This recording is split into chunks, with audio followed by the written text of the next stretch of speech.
Good evening, everyone. In electrochemistry, today we will be covering two very short topics, which is towards the end of this chapter.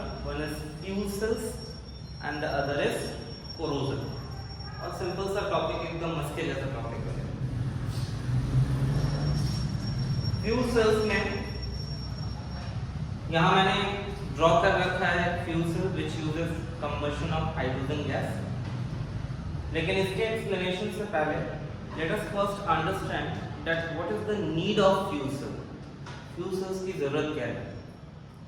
अब बताइए हमारे country में ज्यादातर electricity का production कैसे होता है. What is the major source of production of electricity in our country? Thermal power plants, right? In our country, the electricity is provided mainly by thermal power plants. Thermal power plant में क्या होता है? First of all, the fossil fuels are burnt to heat water and produce steam, and then using this steam, the turbine is rotated and electricity is produced. What you can see here, that in the first step when the fossil fuels are being fossil fuels are being burnt, there it causes pollution. Pollution होगा ना, fossil fuels के burning से it causes pollution. Then at the second step, the conversion of energy is not taking place directly into electrical energy. After burning fossil fuels, whatever energy is generated, that energy is not directly converted into electricity or electrical energy. So, in such cases, the efficiency of conversion of energy is very low. In fact, in thermal power plants, the efficiency of producing electricity or efficiency of conversion of energy there is only 40%. Thermal power plant में energy conversion की efficiency सिर्फ 40% होती है.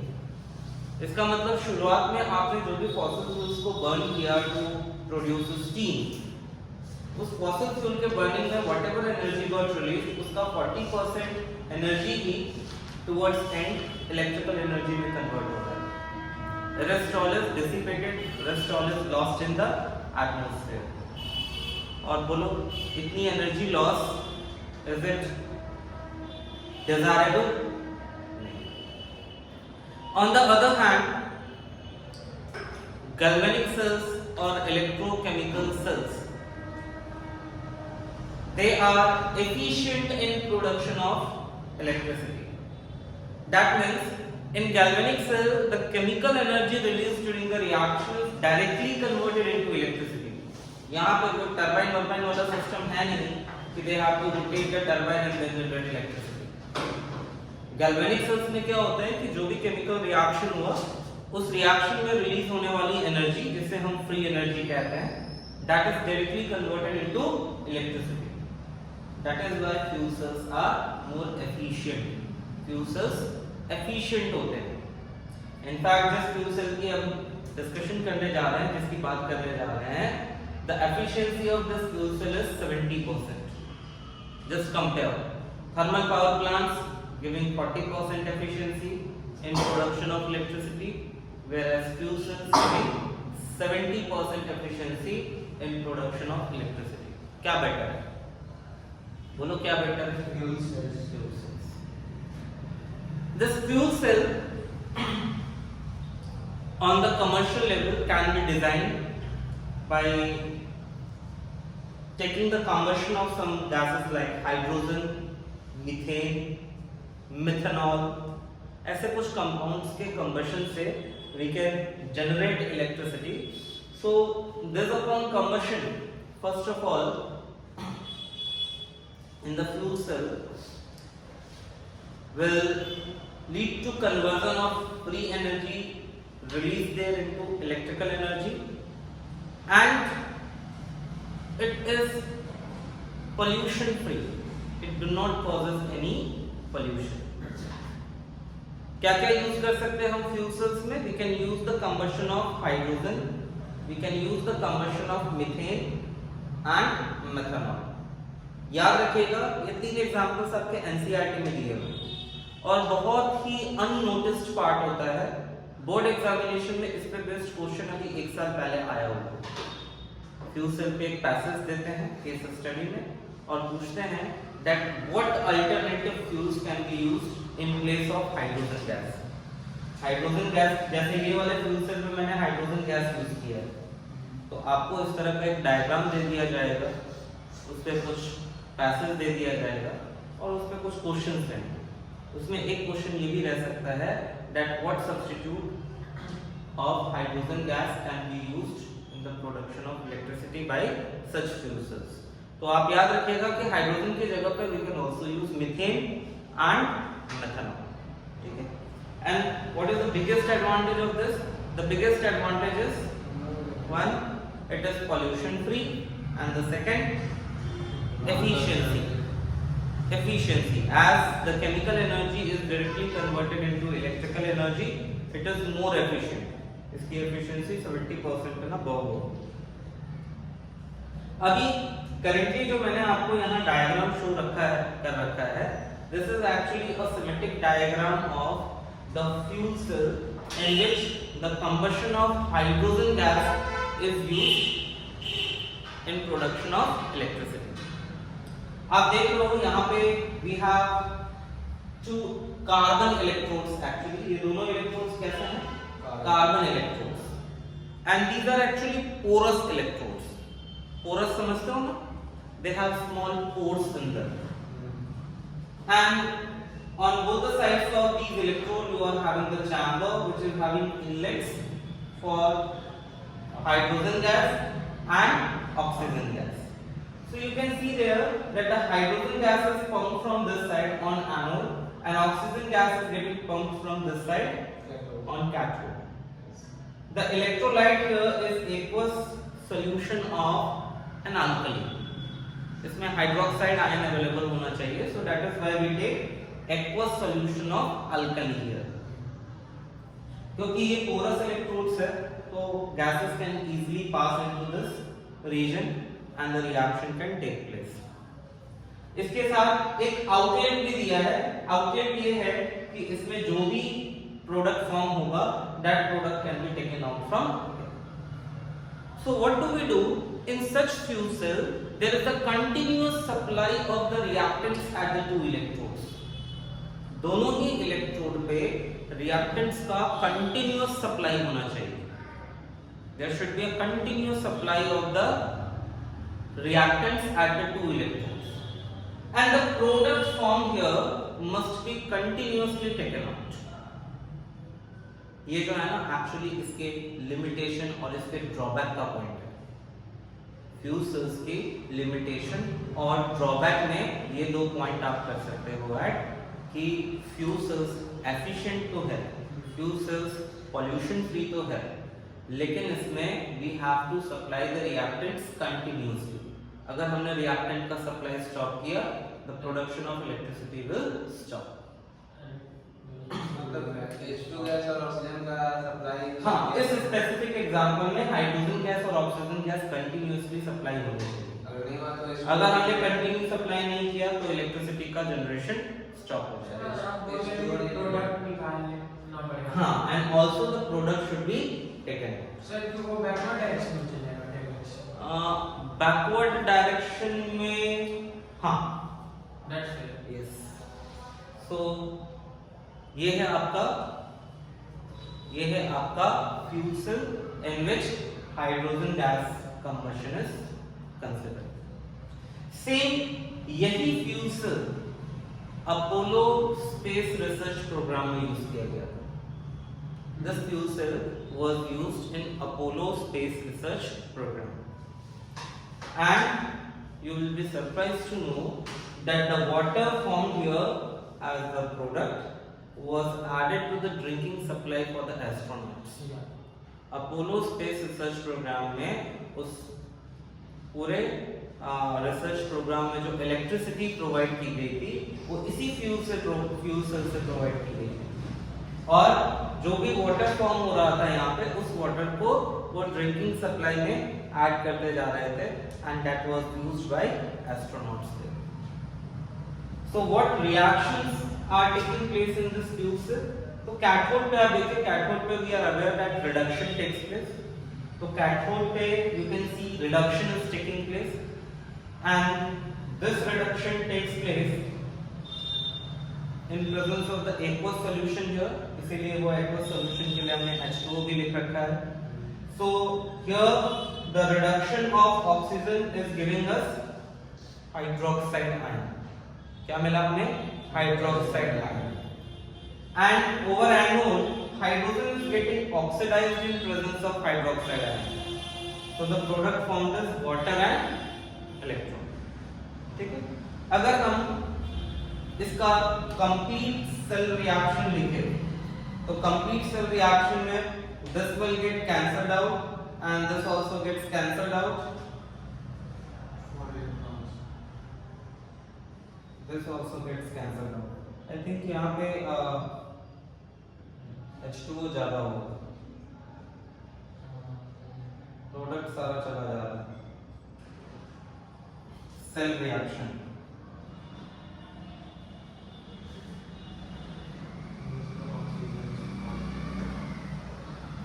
Cell reaction is hydrogen gas plus oxygen gas resulting into formation of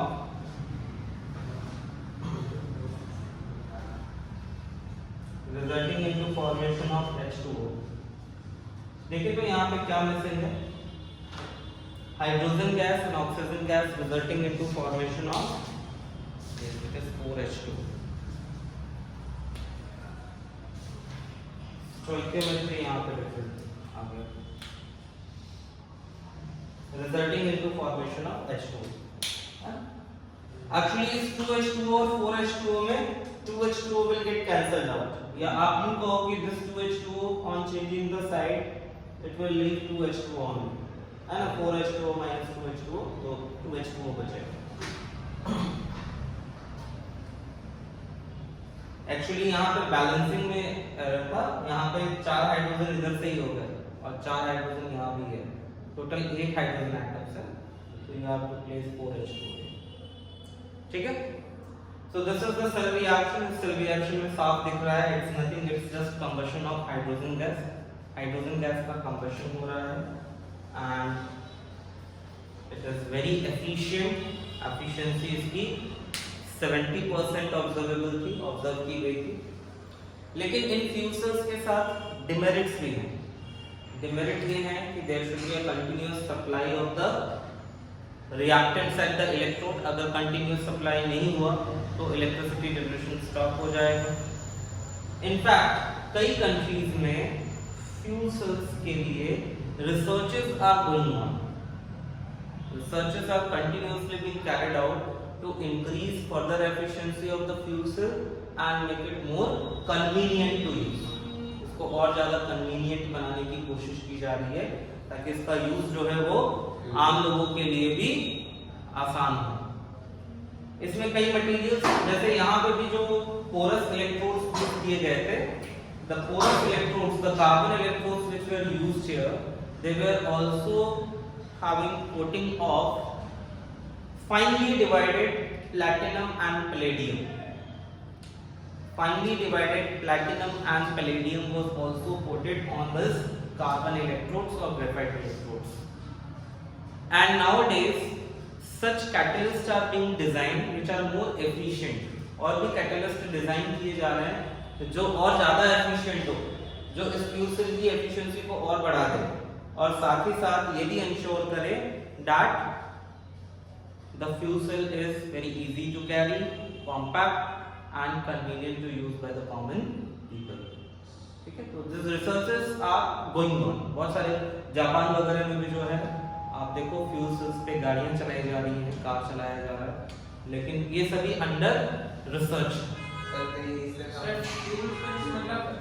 बस normal water डालते हैं.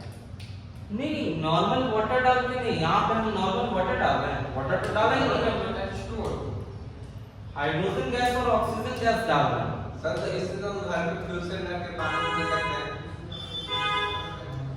उस water का थोड़ा प्रॉपर ट्रीटमेंट भी जरूरी है, डायरेक्ट नहीं यूज कर सकते। रिवर्स ऑस्मोसिस करते हैं। रिवर्स ऑस्मोसिस जो है वो ज्यादातर सैलिनेशन डिसॉल्व्ड इम्प्योरिटीज को रिमूव करने के लिए करता है।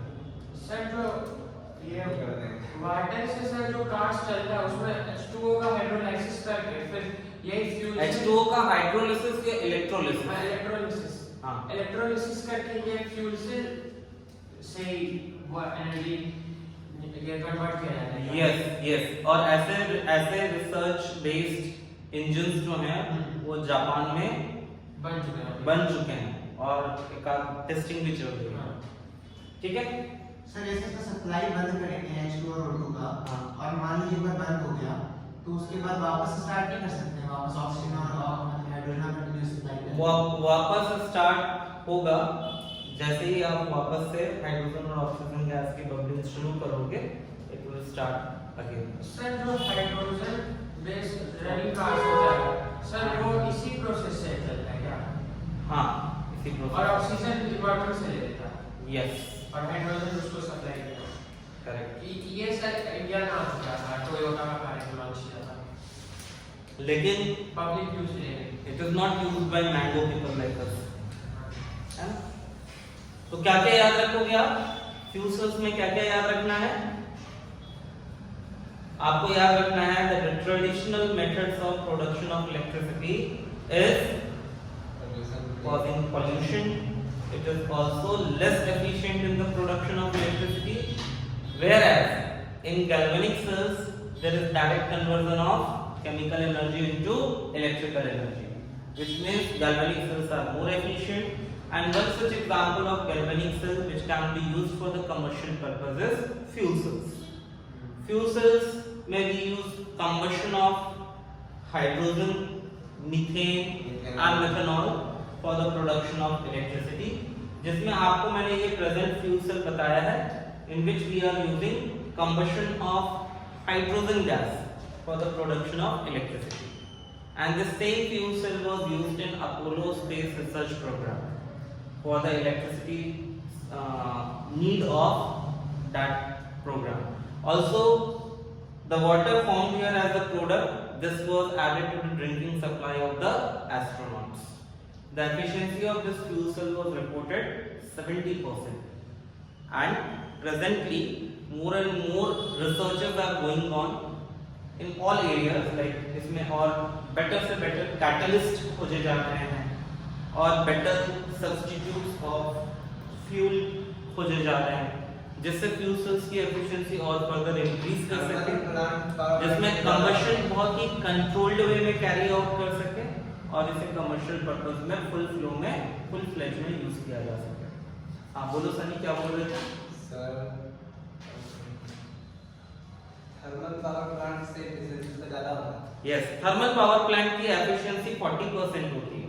आप खुद सोच के देखिए, आपने फॉसिल फ्यूल्स को बर्न किया, जब आपने उसे बर्न किया तो उससे जो भी एनर्जी प्रोड्यूस हुई उसमें से बहुत सारी एनर्जी तो लॉस हो गई एटमॉस्फेयर में। Some energy got used up to convert water into steam, और उसके बाद फिर स्टीम से आपने टरबाइन रोटेट कर किया, तो टरबाइन रोटेशन में भी all the energy was not used, पूरा का पूरा एनर्जी यूज नहीं हो पाया, only few part is converted. Efficiency मतलब एफिशिएंसी का मतलब हुआ कि जितना इनिशियली उसने एनर्जी प्रोड्यूस किया उसमें से कितना अमाउंट, कितना परसेंट फर्दर इलेक्ट्रिसिटी या इलेक्ट्रिकल एनर्जी के फॉर्म में मिला, दैट इज एफिशिएंसी। ठीक है, ओके चलिए ये कर लीजिए, then we will discuss corrosion. Corrosion तो बहुत सिंपल है, उसमें ज्यादा कुछ करना नहीं है। चलिए let's discuss the last topic, corrosion, जो कि बच्चे जानते हैं।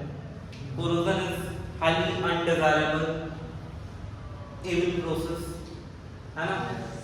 क्या होता है इसमें? The metal surfaces gets coated with oxides और the other forms of the metal. So इसमें होता क्या है, that when the metal is exposed to the atmospheric gases, those atmospheric gases slowly keep on reacting with metal surface, and that metal surfaces keep on getting converted into different oxides or the salts. आप बहुत ही familiar हो, you know very well, corrosion of iron, popularly known as rusting of iron, observable phenomenon है, कई जगह देखा होगा आपने। इसके बाद आपने देखा होगा टार्निशिंग ऑफ सिल्वर। आप अपने घर में ही देख लीजिए कि आपके घर में लेडीज लोग जो है वो एंकलेट्स वेयर करती होंगी, तो with the passage of time वो टार्निश्ड हो जाता है, ब्लैकिश हो जाता है। This is because silver sulphide attacks on that silver metal, not silver sulfide, hydrogen sulfide gas attacks on silver metal and forms silver sulfide. तो silver sulfide की coating की वजह से वो tarnished हो जाता है। इसके अलावा copper और brass, bronze vessels, they get coated with some green substance. That green substance is basic copper carbonate. यहाँ पे carbon dioxide is the gas which is responsible for green coating. Copper के ऊपर जो ग्रीन कोटिंग होती है, तो actually copper के ऊपर मॉइस्ट कार्बन डाइऑक्साइड का अटैक होता है। मॉइस्ट कार्बन डाइऑक्साइड के अटैक से it forms basic copper carbonate and basic copper carbonate is green in colour. अभी हम कॉपर की कोरोजन को क्या बोलते हैं? कोरोजन ही कहते हैं। हाँ नॉर्मल कोरोजन। हाँ कोरोजन ही कहते हैं। Rusting term is used only for the corrosion of iron.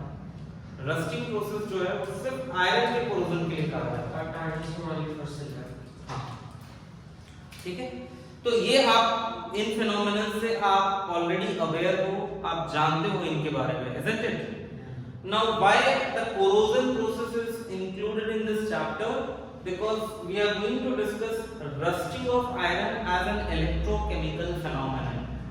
हम रस्टिंग ऑफ आयरन को एक इलेक्ट्रोकेमिकल फिनोमेनन के फॉर्म में डिस्कस करने वाले हैं, and actually it is electrochemical phenomenon. How? तो what happens over the surface of iron, iron का कोई मेटल हो या कोई भी ऑब्जेक्ट हो, उसके सरफेस पे one of the spot behaves as anode, and when it behaves as anode, oxidation takes place. That means iron there is getting oxidized to ferrous iron and the electron is lost. The electron which is lost moves through the metal surface, and at the other spot it causes a reduction of oxygen. एक spot पे क्या हुआ? सबसे पहले iron oxidise हुआ, ferrous ion बन गया, वो इलेक्ट्रॉन मेटल सरफेसेस के थ्रू मूव होके दूसरे स्पॉट पे आ गया, और दूसरे स्पॉट पे उसने क्या किया? एटमॉस्फेयर से मिल रहे ऑक्सीजन गैस का रिडक्शन किया in presence of H+ ion और इन प्रेजेंस ऑफ एसिड। तो H+ आयन तो मिलना बहुत इजी है, because we have moisture in the atmosphere and we have some acidic gases also in the atmosphere, so this H+ is available and this is reduced to water. Now the ferrous ion which is formed here, this ferrous ion further gets oxidized by atmospheric oxygen. ये ferrous ion यहाँ पे क्या हुआ था? यहाँ पे just it is losing electron and getting oxidized, लेकिन यहाँ पे अब ferrous ion का oxidation atmospheric oxygen से हो रहा है। So when it is oxidized by atmospheric oxygen, it forms ferric oxide, Fe2O3, and this Fe2O3 then further crystallizes with the water molecule present in the atmosphere in form of water vapor and forms Fe2O3.XH2O, Fe2O3.XH2O, which is chemically rust. इसको हम कहते हैं hydrated ferric oxide, यही hydrated ferric oxide rust. ठीक है, तो अगर आपको ये क्वेश्चन आता है एक्सप्लेन रस्टिंग ऑफ आयरन और explain the corrosion phenomenon as an electrochemical phenomenon, तो आप रस्टिंग ऑफ आयरन का ही एग्जांपल लेके इन रिएक्शंस को लिखोगे और इसका स्टेटमेंट पे एक्सप्लेनेशन होगा। कितना नंबर का आएगा? 2 या 3 मार्क का आ सकता है। एक नंबर में पूछा तो एक नंबर में पूछेंगे ना तो स्पेसिफिक पूछेंगे that considering rusting of iron as an electrochemical phenomenon, state what reaction takes place at cathode और what reaction takes place at anode। ठीक है, ऐसा ही पूछेंगे। तो इसमें क्या क्या याद रखना है कि आयरन मेटल का कोई एक स्पॉट एनोड की तरह बिहेव करेगा, oxidation will take place, electron loss will move to the other spot और वहां पे ऑक्सीजन का रिडक्शन करेगा इसके प्रेजेंस में, हाइड्रोजन आयन के presence and forms water. The ferrous ion which is formed further gets oxidized in presence of moisture by atmospheric oxygen to ferric oxide, right? And ferric oxide then crystallizes as hydrated ferric oxide. यही है आपका rust, इसका colour होता है reddish brown. तो इस पूरे reaction को देखते हुए ये चीज बहुत ही क्लियर होता है that for rusting to take place, oxygen and moisture both are important. Oxygen और मॉइस्चर दोनों अवेलेबल हुआ तभी रस्टिंग ऑफ आयरन हो। इनमें से अगर एक पैरामीटर भी एब्सेंट है, suppose moisture is there but oxygen is absent, और suppose oxygen is there but moisture is absent, rusting will not take place. Sir rusting होता है क्यों? रस्टिंग इस मेटल के रिएक्टिविटी की वजह से होता है। मेटल रिएक्टिव है, एटमॉस्फेयर में जो मिला और गैस उससे रिएक्ट करना शुरू हो गया। ऐसा नहीं हो सकता है कि रस्टिंग नहीं होगा? हाँ होता है, ऐसा होता है, and it is actually the necessity. ये रिक्वायरमेंट है, ये नेसेसरी है to think of the ways to prevent rusting और to prevent corrosion. So what are different ways of preventing corrosion? You know very well. We will stop the contact or we will break the contact of the metal with atmospheric gases. How? By painting, by hiding and pressing, by galvanization process, Sir? by alloying. Alloy करने से क्या होता है कि metal की property थोड़ी change हो जाती है, इंप्रूव हो जाती है। जैसे आयरन का रस्टिंग होता है, लेकिन आयरन का ही alloy है stainless steel, which is resistant to corrosion. निकल आया है सोलपुर पुल में जब नहीं लगता सोलपुर पुल में जंग नहीं लगता बिकॉज ऑफ एलॉय। ठीक है, वेरी गुड। अंग्रेजी ने बनाया। और एक खंबा भी है ना जो अशोका हाँ उस पिलर में भी, अशोक स्तंभ में भी रस्टिंग नहीं होती बिकॉज ऑफ दैट एलॉय। सोचो हमारे पुराने एंशिएंट टाइम में जो इंजीनियर्स थे, ब्रिटिश सर इंडिया कुछ नहीं किया सर। देश का पूरा देशद्रोही लगता है। बोलने का मतलब For your kind information, whatever you are studying, whatever you have studied so far, more than half of these discoveries are made by Indians. They are actually fraud. They have just taken out the knowledge, everything from us. Okay?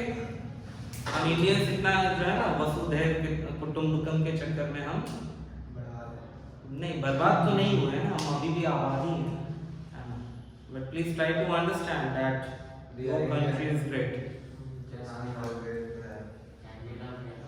Okay, let's discuss this numerical question. 3 electrolytic cells A, B, C containing the electrolytic solutions zinc sulfate, silver nitrate and copper sulfate. Means A में zinc sulfate है, B में silver nitrate है and C में copper sulfate है। They are connected in series.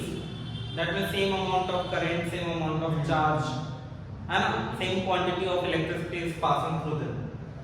A steady current of 1.5 ampere was passed through them until 1.45 gram silver deposited at the cathode of cell B. 1.5 ampere current pass किया जा रहा है और तब तक पास किया जा रहा है जब तक 1.45 ग्राम ऑफ सिल्वर कैथोड पे डिपॉजिट ना हो जाए। तो पूछा जा रहा है how long did the current flow, कितने टाइम तक करंट फ्लो होगा, आपको टाइम t फाइंड करना है।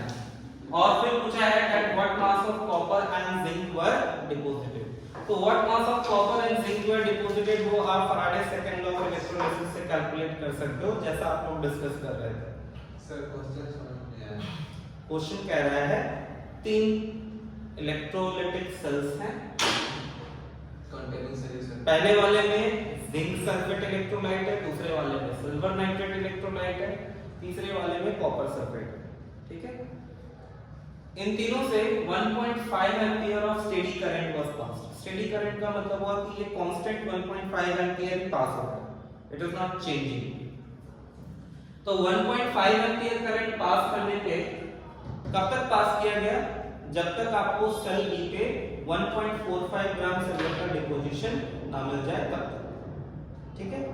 तो अगर सिल्वर का डिपोजिशन 1.45 ग्राम मिल रहा है सेल बी के कैथोड पे, तो आपको फाइंड करना है कि कितने टाइम तक ये इलेक्ट्रिक करंट 1.5 एम्पियर पास किया। और वो टाइम फाइंड करने के बाद you have to find mass of copper and zinc deposit. तो मैं यहाँ ना फैराडे सेकंड लॉ नहीं, फैराडे फर्स्ट लॉ को यूज करके सारा कैलकुलेशन कर देता हूँ, ठीक है। और फिर अल्टरनेटिव में फैराडे सेकंड लॉ का भी बता देता हूँ। फर्स्ट लॉ से बस टाइम निकाल सकते हैं, सेकंड लॉ से बात करेंगे। ऐसा नहीं है, उससे भी हो जाएगा, देखते रहिए।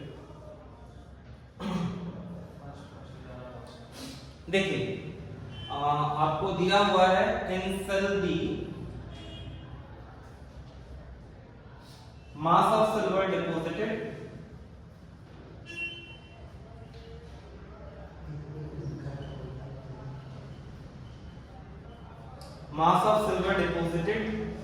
कितना दिया हुआ है, m is equal to 1.45 gram. I current कितना दिया हुआ है 1.5 एम्पियर, राइट। आपके पास ये फॉर्मूला है m is equal to E IT by 96500। Substitute the values in this equation। याद आया फैराडेस फर्स्ट लॉ। बेटर है कि आप यहाँ पे ऐसा लिख भी दो, using Faraday's first law of electrolysis, using Faraday's first law of electrolysis we have this formula m is equal to EIT upon 96500। Actually होता है m is equal to ZIT, लेकिन Z का फॉर्मूला है Z equivalent, Z is chemical equivalent। m is equal to ZQ। हाँ ZQ होता है, equivalent का add भी डाल दिया है ना। और Z क्या है, इलेक्ट्रोकेमिकल इक्विवेलेंट है। इलेक्ट्रोकेमिकल इक्विवेलेंट क्या होता है, इक्विवेलेंट मास डिवाइडेड बाय 96500। तो ये फॉर्मूला, इसकी डेरिवेशन मैंने थ्योरी में पढ़ाई है। तो यहाँ पे हम टाइम t का इक्वेशन बनाएंगे, ये हो जाएगा m into 96500 divided by I and E। I E ना, चलिए m कितना है 1.45 into 96500। I कितना है 1.5 एम्पियर। और अब आता है equivalent mass of Ag, silver. Silver का एटॉमिक मास होता है 108, है ना। Atomic mass of silver is 108 और ये हो जाएगा 108 divided by number of electron involved in its reduction. तो सिल्वर की रिडक्शन प्रोसेस भी मैं यहाँ पे लिख देता हूँ, Ag plus aqueous plus an electron giving Ag। तो इससे साफ पता चल रहा है कि 1 मोल electron is used, 1 electron is involved in its reduction. तो इसका जो एटॉमिक मास होगा वही इक्विवेलेंट मास भी होगा। तो यहाँ पे मैं लिख रहा हूँ 108। Please do the calculation and tell me the time.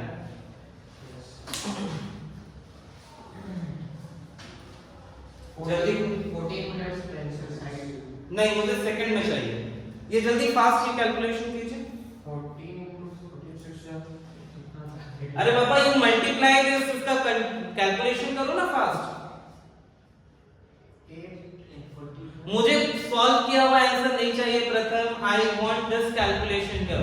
ये सेकंड में कितना आंसर आता है? I don't want answer in minute, I want answer in seconds. 800 something आना चाहिए। 1.45 multiplied by 96500 divided by 1.5 and further divided by 863 seconds। Lap पर पता 863 seconds, ठीक है 863 सेकेंड्स। मतलब आप करंट कितने टाइम तक पास कर रहे हो, करंट कितने टाइम तक पास किया आपने 863 सेकेंड तक। तो अब मुझे ये बताइए कि 863 सेकेंड और ये करंट को यूज करके, टाइम और करंट को यूज करके चार्ज कितना पास हुआ पता चल जाएगा? नहीं पता चलेगा? सो Q is equal to IT means 1.5 multiplied by 863। ये प्रोडक्ट बताइए कितना आया? 1.5 multiplied by 863।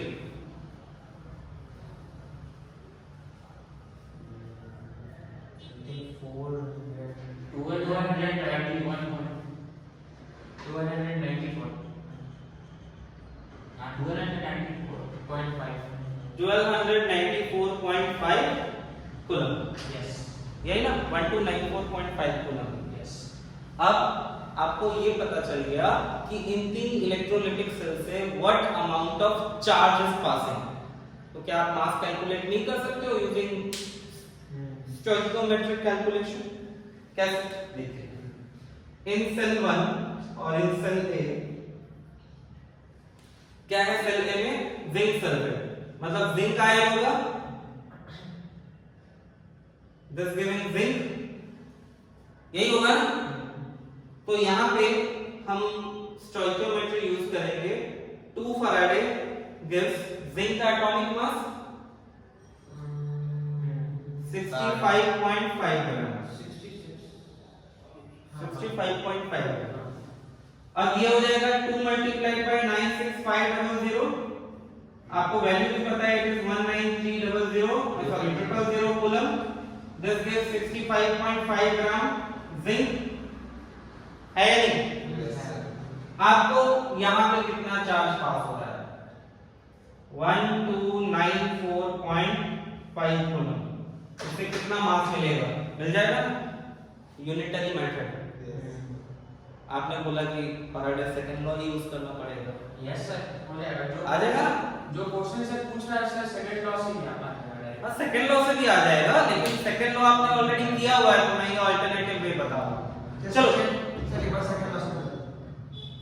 सेकंड लॉ से आपको करना पड़ेगा W1 by W2 is equal to E1 upon E2, है ना।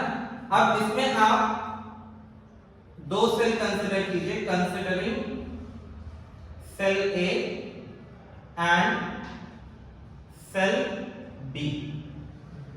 So in that case W1 हो जाएगा मास ऑफ जिंक और W2 हो गया सिल्वर का मास जो कि दिया हुआ है 1.45। This is equal to E1 हो गया equivalent mass of zinc 65.5 divided by 2। जल्दी बताओ क्या होगा? 65.5 डिवाइडेड बाय 2 32.25। 32.75 पक्का? 32.75 कैलकुलेशन गलत हुआ तो बहुत पिटूंगा। हम बोले सर एंड सिल्वर, सिल्वर का क्या होगा? 108। So mass of zinc is 32.75 into 1.45 divided by 108. Please do this calculation. Sir E1 और E2 क्या है? Equivalent mass of ये zinc और ये हो गया equivalent mass of silver. Equivalent mass मतलब Atomic mass divided by number of electron involved in its reduction. 0.8 ग्राम। देख रहे ना, यही आंसर आप होगा। अच्छा दूसरा एक और चीज देखो जानो, 193,000 coulomb gives 65.5 gram zinc. Therefore 1294.5 coulomb gives what, ये आपका हो जाएगा 65.5 डिवाइडेड बाय 193,000 into 1294.5। इस कैलकुलेशन का बताइए क्या आ रहा है?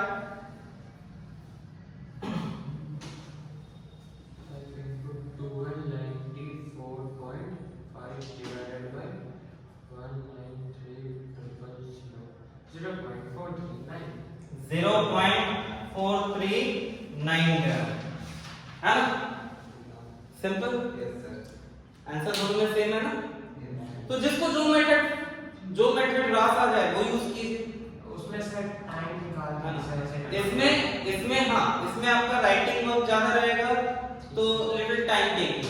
अगर ये आपके दिमाग में फिट हो जाए तो ये ज्यादा सिंपल है ना? लेकिन इसमें एट अ टाइम दो सेल कंसीडर करनी है, सेल ए सेल बी। सेल ए वाले सेल ए पे जो मिल रहा है उसको उस मास को W1 कंसीडर कीजिए और सेल बी पे जो मिल रहा है उसको W2। इसी तरह सेल ए पे जो मिल रहा है उसके इक्विवेलेंट मास को E1 और सेल बी वाले इक्विवेलेंट मास को E2।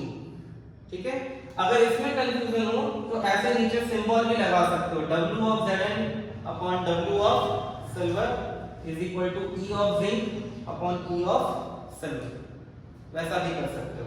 ठीक है, ये दोनों तरीके से सॉल्व हो सकता है, सिंपल। चलो अब मैं आपको जिंक का तो बता दिया, जिंक का मैंने कैलकुलेशन बता दिया, राइट? आप मुझे कॉपर का करके बताइए राइट नाउ।